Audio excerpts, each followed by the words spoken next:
Beatriz Sanz Alonso es una persona que, a pesar de su currículum, profesora en las universidades de Valladolid y de Turín. Sus líneas de investigación son discurso marinero, historia social de la marina, lexicología y lexicografía, toponimia, lingüística comparada, gramática del español, lingüística del discurso e historia de la lengua.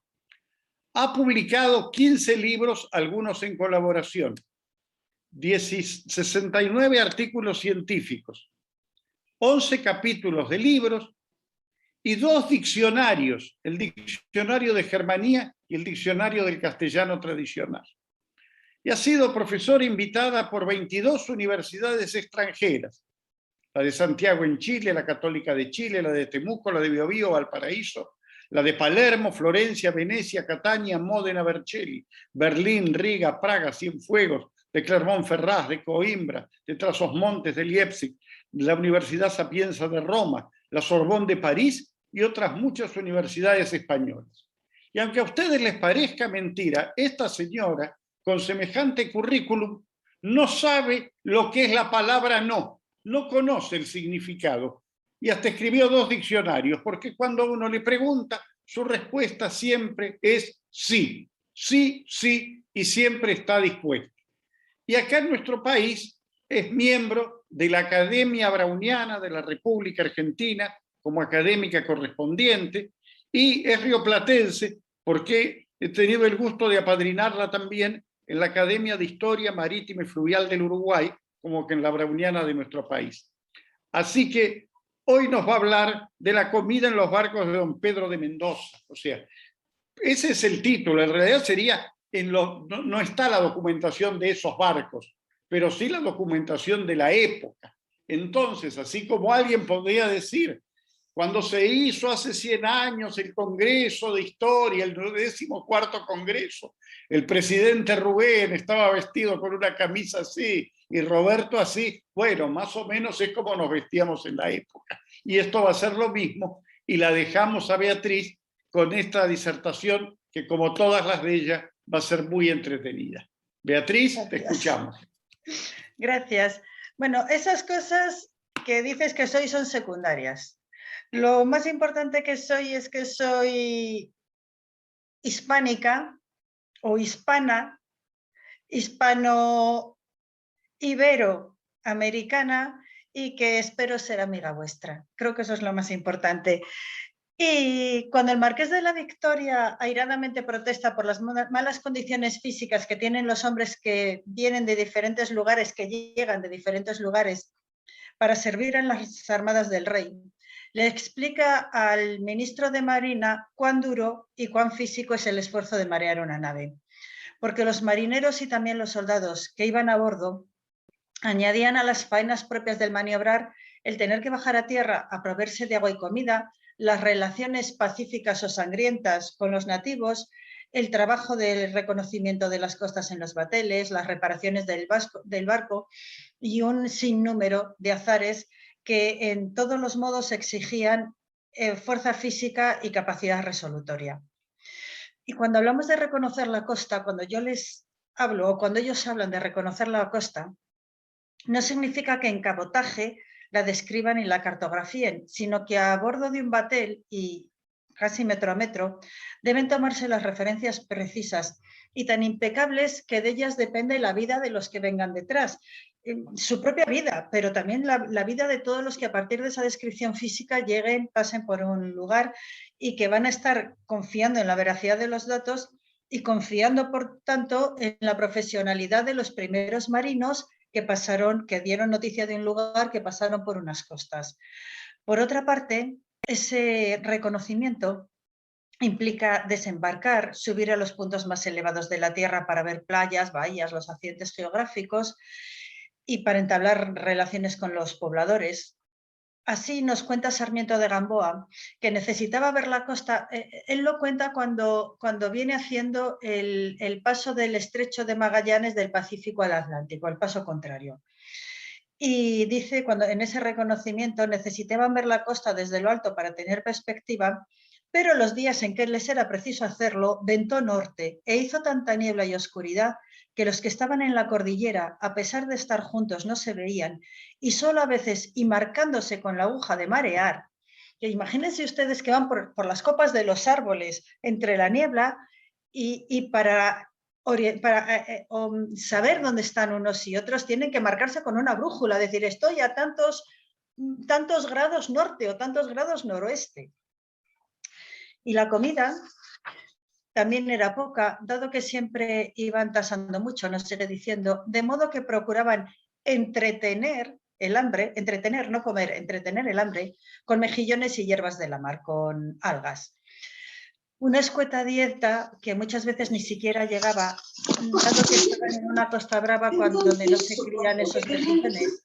Y muchas veces cuando llegaban para repararse, estaba la pleamar y no se podía coger marisco aunque lo hubiera. Incluso habiéndolo, para su desesperación exclama, vimos grandísima abundancia de mejillones y los que están en las peñas fuera del agua hay muchas perlas menudas y en algunas partes hallamos tantas perlas en los mejillones que nos pesaba porque no las podíamos comer, porque era como comer guijarrillos, porque cuando íbamos a descubrir, por aprovechar el tiempo, tasábamos la comida de 4 días para 10 días y entonces procurábamos suplirlo con marisco y las perlas nos lo impedían. Y aquí viene el Beatus Ile. Aquí se veía bien en cuán poco se estiman las riquezas que no son manjar cuando hay hambre. Y es que no se podía llevar, ni podía llevarse, ni cabía en el batel más que la gente y un poco de comida. Entonces nos lo están diciendo, tasaba para la comida de 4 días, la alargaban para 10 y encima todo el trabajo era un trabajo físico. ¿Qué llevaban de bastimentos? Son numerosas las noticias que tenemos de cómo se aprovisiona un barco y variados los lugares en los que podemos recogerlas, aparte de todas las ordenanzas. Podemos encontrarla en documentos, en libros, en tratados, en diarios, incluso en narraciones bien fundamentadas. Las narraciones bien fundamentadas son, por ejemplo, las narraciones que hacen no solo los maestres, sino también los frailes que van en las expediciones o los testimonios que se hacen ante los fiscales.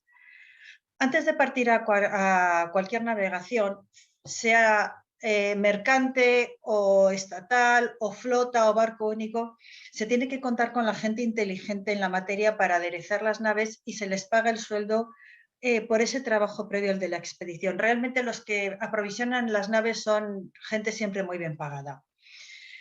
En el viaje al descubrimiento y cartografía de las Islas de Salomón, el capitán de la Armada, Pedro Fernández de Quirós, precisa y ordena la ración diaria que se había de dar a cada persona de cuantos fueron en la nao, con o sin sueldo. Muchas veces no querían que fuera gente sin sueldo, que eran en general los gentilhombres, porque ellos los llamaban la carcoma del barco. Es decir, gente que al final estaba comiendo y no trabajaba, no mareaba la nao. Y esas raciones que son para la flota de Fernández de Quirós, pero podemos extrapolar para cualquier otra nao, son 1,5 libras de bizcocho al día y 1 libra de carne, 2 onzas de tocino, 1 de garbanzos, media azumbre de agua, o sea, 1 litro de agua para beber y la que bastase para guisar las ollas. Los días de pescado se les tenía que dar un tollo. Un tollo es un cazón o un tiburón o algo, un pez similar al tiburón seco. Y si no hubiere tollos, 4 onzas de queso y 6 onzas de garbanzos, una medida de aceite y una de vinagre, su pan y su agua como en días de carne. Había que encomendar además al maestre de la nao que fuera muy diligente en mirar los bastimentos, en mirar cómo estaba la calidad de los bastimentos y tenían que ir sacando los que estaban peor para que no se pudrieran y no se malgastaran. En este punto tenemos que tener en cuenta que el general, los pilotos, los particulares, etcétera, embarcaban en la nao provisiones propias aparte de las que se embarcaban para todos. Y también hay testimonios que nos permiten obtener una visión bastante de conjunto. En el año 1796, sé que me salgo de la época, pero vuelve a ser, si ustedes ven las relaciones de bastimentos las relaciones de aprovisionamientos de las naos no han cambiado del siglo XVII al siglo XVIII y casi tampoco al siglo XIX, el teniente de navío de la Armada, don Marcelo de Allensa, parte desde el puerto de Cavite, en la bahía de Manila, al de Acapulco, en Nueva España. Parte con 334 hombres y para esa travesía lleva de víveres de comida 1948 arrobas de bizcocho ordinario, nos va diciendo en arrobas, carne en salmuera, 150 de carne seca, puerco en salmuera, 88 de pescado seco, es decir, 2000 arrobas de bizcocho y 88 arrobas de pescado. Esa es más o menos la diferencia entre lo que es el alimento fundamental y el que no en un barco. Y de agua para beber y cocinar, 122 toneles, 40 pipas, 60 cuarterolas, 20 tercerolas, barriles, etc. Y estas son las provisiones que nos dicen para el viaje, pero realmente en las travesías, a pesar de fatigas y miedo, era muy habitual pasar hambre y sed, incluso necesidad extrema, porque si bien en la navegación atlántica la lluvia suele ser frecuente y permite rellenar los toneles de agua, los rellenaban cuando llovía, ponían unas mangas que eran como unos embudos grandes, unos embudos largos, hechos de lona cosida, que metían el agua desde la cubierta hasta los toneles. Pero no así, no llovía en todas las latitudes, o tanto en otras latitudes o en todas las navegaciones. Se contaba asimismo con que se pudiera pescar durante el camino, hacer aguadas o recolectar comida en diferentes islas y costas. Pero tampoco fue siempre ni habitual ni sencillo, bien porque la tierra no produjera nada, bien porque la costa fuese tan accidentada que impedía acercarse a ella, o porque los nativos, los pobladores, flechaban, atacaban a los marinos, entonces no podían acercarse, no podían ni desembarcar. Se prevenían antes de embarcar provisiones para quienes se enfermaran a mayores de la ración diaria. Es lo que se llamaba una dieta blanda, que yo creo que se seguirá llamando dieta blanda, la dieta de los enfermos, porque se llamaba así en los hospitales. Cuando fue Dios servido llevarse al padre Fray Martín de Munilla, los otros frailes se quejaron amargamente al general porque no fue su muerte causada por una enfermedad, sino por pura flaqueza. Pero no solo Fray Martín, puesto que dicen, y está la gente toda destanao, tan faltos de sustancia y flacos, debilitados y descaecidos, que es compasión bello, que muchos no se pueden tener en pie y se caen de su estado sin refrigerio alguno. ¿Y qué acaeceres podían ocurrir que les impidiera abastecerse o que se les marrotara, que hicieran que se marrotase la comida o la bebida? La verdad es que los navegantes gozan de poco sosiego, y esto es justo decirlo, porque en general padecen más tormentas, calmas y las malas mares que una buena navegación. Así, por las aguas próximas a Guinea y sin viento, ocurre que, como vuelve a decir Sarmiento, por estos días nos fatigaban muchas cosas. Lo común era calmerías, grandes calores, que fue la causa de muchas enfermedades. Unos padecían de calenturas, otros de granos y nácidos, otros de tullimientos de piernas y de brazos y de muelas, especialmente de una enfermedad que es contagiosa e insufrible de mal olor, que es hincharse las encías y se aposteman y mueren muchos de ellos, o sea, el escorbuto. Y el que no muere padece mucho. Tras esto, la falta de agua y el terrible calor, y aquí nos podemos imaginar que se ardía la cubierta del navío y se derretía la brea y se desvaían las juntas y costuras de las tablas, que fue causa de hacer el navío más agua de la que hacía hasta allí. No fue causa que se separara la tablazón de hacer agua, sino aún más agua de la que hacía hasta allí. Y todo esto en la calmería de Guinea. Otro acaecer que podía ocurrir era suponer que la navegación sería más breve de lo que en realidad fue, bien por desconocimiento de la travesía, porque se estaba conociendo, se estaba descubriendo, o bien porque los temporales y las corrientes y los vientos hacían derivar a los barcos a muchas millas de su derrota. En el descubrimiento de la Salomón, iban todos tan necesitados de algún socorro para la vida humana cuanto se pueda encarecer. Nos dicen, haber venido de un extremo a otro, de los grandes fríos de mucha altura a los excesivos calores, con un cuartillo de agua al día y esa hedionda, y el bizcocho dañado sin otro refrigerio que un poco de aceite y vinagre que se daba cada 8 días a pesar de que ni siquiera alcanzara para uno.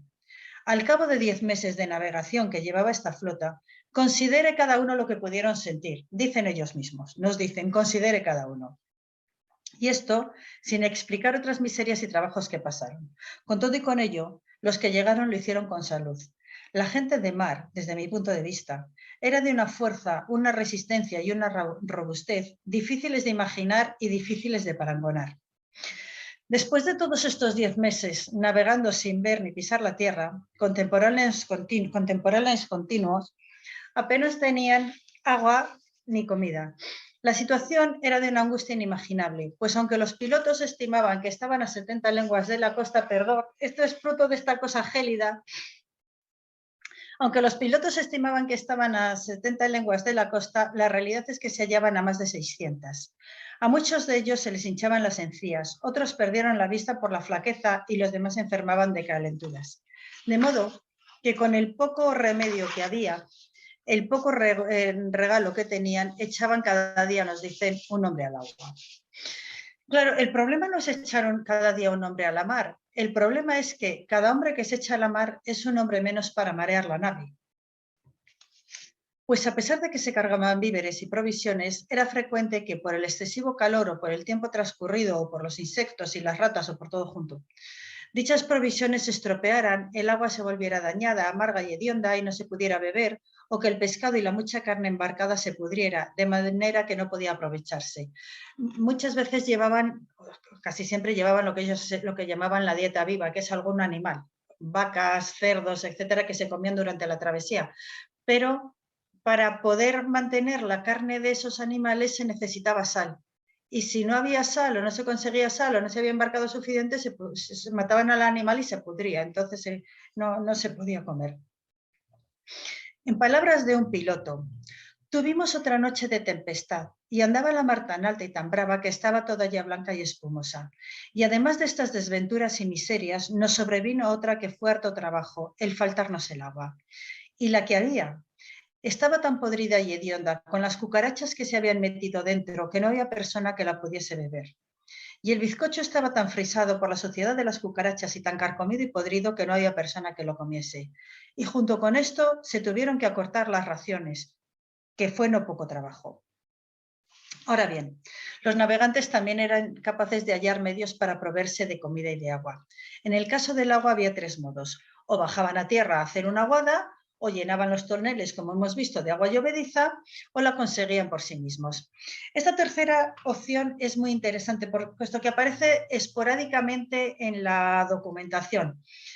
Señal de que es fruto del ingenio de algún navío, pero los documentos fehacientemente recogen que iban con gran necesidad de agua y que si no fuera por el ingenio que se trajo para sacar agua dulce de la salada, se hubiera pasado mucha más penalidad aún, y que con este ingenio cada día se sacaban 2 botijas de agua. Es de suponer que este ingenio fuera una alquitara o algo similar a una alquitara, porque cuando más adelante en la expedición Malaspina ya nos cuenta cómo lo consiguen, nos dicen que llevan alquitaras. Bueno, no sé si ellos lo llaman alquitaras, pero llevan una alquitara para sacar agua dulce de la sala. Entonces me imagino que sería el sistema. En cuanto a las aguadas, a pesar de la necesidad que tuvieran de agua para poder aprovisionarse, debía ser factible acercarse a la costa. Hacer la aguada y la leña llevaba más o menos una semana. Durante hacer la leña utilizaban la leña para prender, básicamente para el horno, para la brea, etc. Durante esa semana aprovechaban para recoger comida, para lavar la ropa y para las relaciones con los nativos. Pero encontrar agua, aun habiéndola en un lugar, no era siempre sencillo.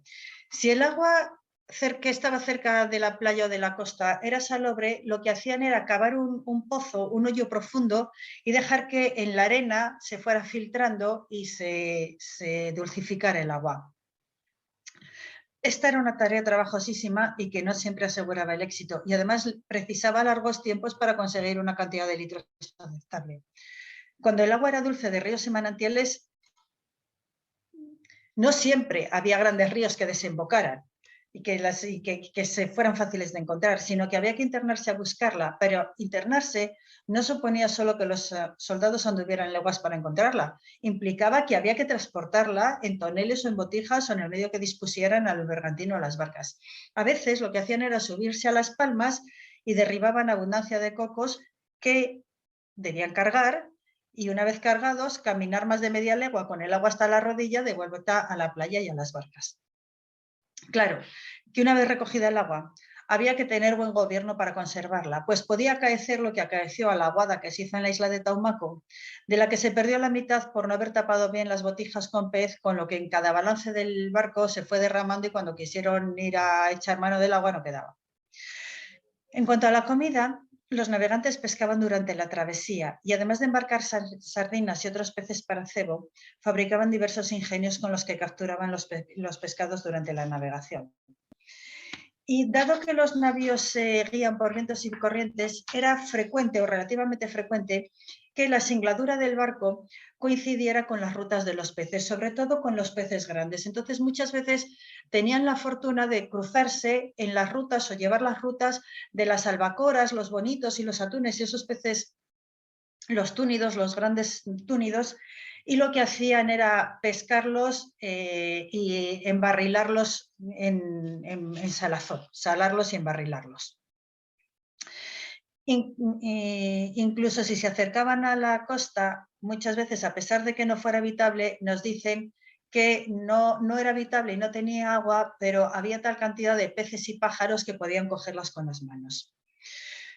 Un peligro y un riesgo cierto también lo representaba el desconocimiento de los alimentos que recogían para comer, pues porque como eran desconocidos, no conocían, ignoraban sus virtudes o su toxicidad. Como conocedores de la realidad de la naturaleza, cuando veían frutas que ni los pájaros ni otros animales comían, ellos tampoco. Pero no siempre era factible, porque era fácil desconfiar de los frutos, pero era más difícil desconfiar de los pescados. Y en ocasiones se intoxicaban, como le ocurrió a la capitana de la flota del Mar del Sur, que pasó no poco trabajo en un temporal, porque esa noche, nos dicen, casi toda la gente había caído enferma de golpe, con grandísimas vascas y vómitos y cámaras y dolores en todas las coyunturas, que era grandísima compasión verlos. Pues de 80 personas no había siquiera 8 que pudiesen marear las velas. Estas 8 personas que no podían apenas marear las velas, las estaban mareando además en un temporal. Estaban atónitos de ver un caso tan repentino y sin saber qué hacer ni poderse ayudar entre sí ni adivinar la causa. Conjeturaban todos. Unos nos siguen diciendo, aventurando que era tóxico que los pobladores de la isla vecina habían echado en el agua y otros intentando diversas explicaciones. Hasta que algunos marineros que habían estado en la isla de Barlovento y Tierra Firme dijeron que la causa de esta enfermedad estaba en unos pescados pargos. Los pescados pargos en Tierra Firme los llaman ciguatos, y que causan idénticos síntomas a los que los comen, y que por experiencia sabían que la enfermedad procede de las bayas venenosas de determinada planta ribereña abundante en Cartagena de Indias, que bajan flotando por el río y de las que se alimentan estos pescados. Ahora bien, lo habitual era proveerse de una comida sin riesgos. Los navegantes se aprovisionaban de frutas y verduras tanto y como y en cuanto podían, por varios medios, o por puro acaso, o recolectándolas, o por intercambio.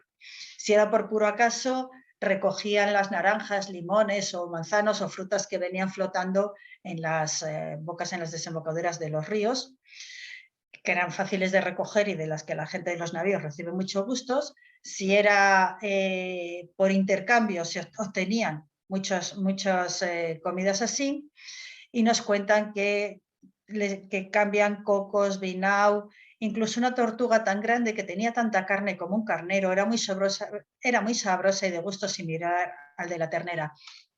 En las descripciones de las plantas, igual que en las descripciones de la comida, la relación en los marinos y en todos los cronistas, la relación es con lo que ellos tienen en Europa. La comparación, el punto de comparación siempre es Europa, como la piña. Cuando nos dicen, es un fruto parecida a la piña del pino, parecida a la piña que es primero verde y luego naranja, que huele a, creo que decían que huele a fresa y sabe a melón. Bueno, no es una descripción perfecta de lo que es una piña, pero es la descripción que ellos pueden hacer más próxima a lo que en Europa, para un europeo, para un español que nunca ha visto esa fruta. Y les trajeron una tortuga que tenía tanta carne como un carnero, era muy sabrosa y de gusto similar al de la ternera. Y les trajeron a las naves puercos, plátanos, frutas de color y sabor y formas diferentes. Y los puercos no eran como los de Castilla y tenían ruin sabor, pero después de 10 meses sin tocar tierra ni comer nada, pues más que bizcocho estaban encantados. La tortuga era un alimento bastante frecuente en los navíos siempre que se pudiera. En los navíos de las flotas en las dos orillas de América y en las flotas del Pacífico. De hecho, para el pertrecho del Patache San Miguel de la Armada de las Indias, se pertrechan con media tortuga viva que en la ciudad de La Habana recibió de Bartolomé de Soto, vecino de ella, de quien se compró para provisión de la gente de mar del dicho Patache en 12 reales. La verdad es que muchas veces vemos cómo se van aprovisionando de tortugas, pero troceadas, es decir, cuando nos dicen media tortuga viva, estuvo viva la media tortuga cuando la compraron, hasta que la partieron. Y quiero hacer un alto ahora, si me permiten, y pararme con detalle en una descripción antropológica relacionada con la comida. El piloto mayor Hernando Gallego explica que en una de las islas comían carne humana. Nos lo cuenta sin espanto, sin valoración, sino como descripción de una costumbre. Son estas gentes amulatadas y crespos los cabellos.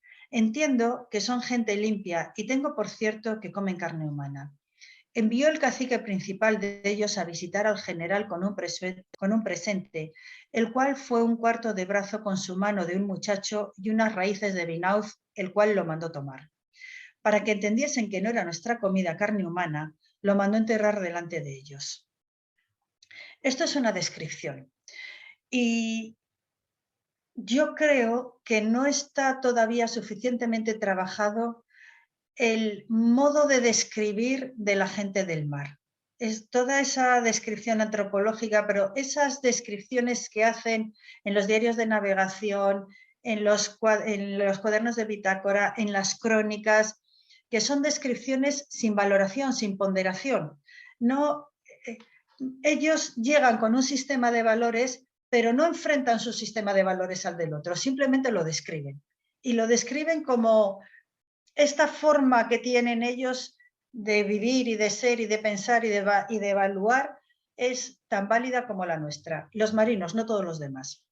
Y a pesar de todo esto, los marinos españoles, los marinos de las provincias españolas, que eran todas las de la corona de España en 4 continentes, convirtieron el Atlántico en un mar español, conquistaron la mar del sur, todo el océano austral, le dieron la vuelta al mundo.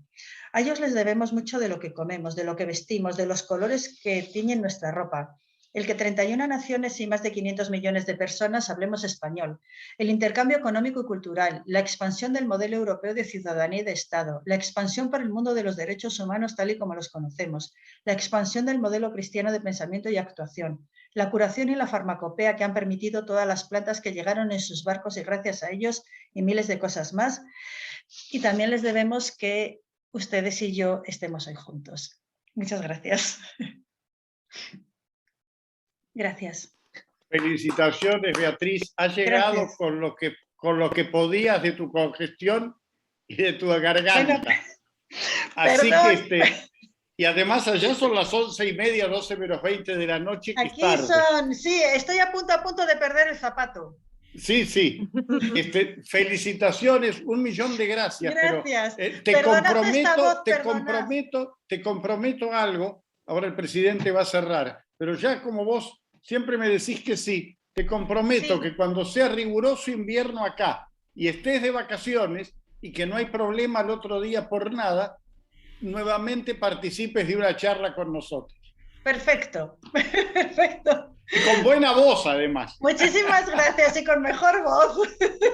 Que te mejores, que te mejores. Estoy muy bien, esto es más pero fruta del molestia, tiempo. Sí. Sí, una fruta del tiempo. Las alergias son terribles. Bueno, Elena, perdón, Elena tiene una pregunta.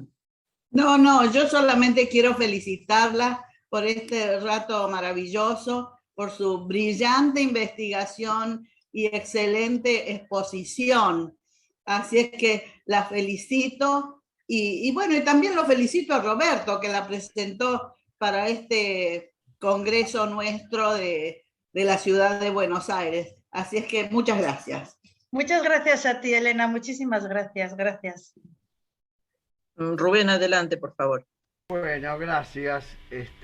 La verdad, Beatriz, que aparte de ser una excelente investigadora, sos una persona muy agradable. Nos hiciste conocer Valladolid, nos hablaste de tu papá o de tu padre, nos hablaste de cuando el día de San Martín de Tours, ¿no es cierto? Algo que compartimos en el campo, se hace la faena, ¿no es cierto? Así que bueno, y como vas a venir a Buenos Aires, sí, tenemos que entregar el diploma. Si Roberto nos avisa, un día nos encontramos, todos los que querramos, ¿no? Y te invitamos a tomar un café en algún rincón histórico de Buenos Aires. Así que, excelente lo tuyo. A mí me llega, porque nosotros tenemos la Buenos Aires de Mendoza, estuvo en Parque Patricios. Es decir, que todos, quizás los autores, dicen que la Buenos Aires, o esa primera fundación, algunos no la quieren llamar ni primera fundación, fue sobre el Río de la Plata. Pero el padre jesuita, reverendo padre Fulton Cardiff, dice que no, que fue varias millas adentro del riachuelo. Así que bueno, agradable cómo llegaron, nosotros sabemos lo que sufrió también esa gente en tierra, y la verdad nos hiciste pasar un rato muy agradable con esta exposición. Así que bueno, si Roberto, ese que tiene, ¿cómo se llama? La ganzúa, nos avisa cuando está... De abrir todas las puertas. Eso. Nos podemos ver, los que estamos acá, y tomar un café. Sería buenísimo entregar el diploma de este 14º Congreso de Historia de Buenos Aires en tu mano. Muchas gracias. Rubén, será un inefable honor y placer. Muchísimas Les voy a gracias. avisar. Y además Gracias. podemos hacerlo en la cofradía de los Corrales Viejos, para que conozca bueno, un lugar emblemático. Muy bien, la cofradía siempre está bien. Bueno, gracias. Gracias. Un abrazo a todos. Gracias. Muchas gracias. Ha sido un honor. Gracias. Tanta distancia, ¿no? Pero estamos tan unidos. Tan unidos, como nos une la lengua, la cultura, somos lo mismo, es verdad.